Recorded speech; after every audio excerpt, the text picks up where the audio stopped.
از کدوت خوشت اومد؟ آره بابا خیلی خوبه مرسی. اتفاقا ما سارا امروز رفتیم براش ضد خش گرفتیم، یه کاورم برای جلش خریدیم، نگاه کن قشنگه. آره قشنگه.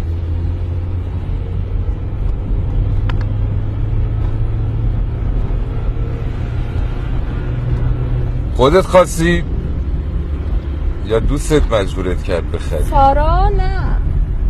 با این کارت فکر نمی کنی به شرکت سازندش توهین کردی؟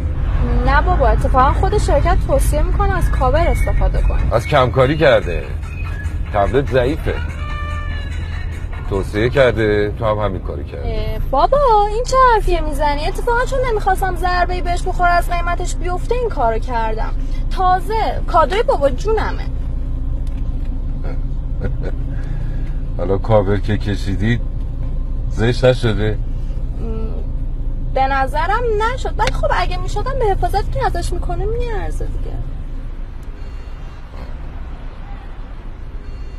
زوره بابام، حجاب که میگن یعنی همین.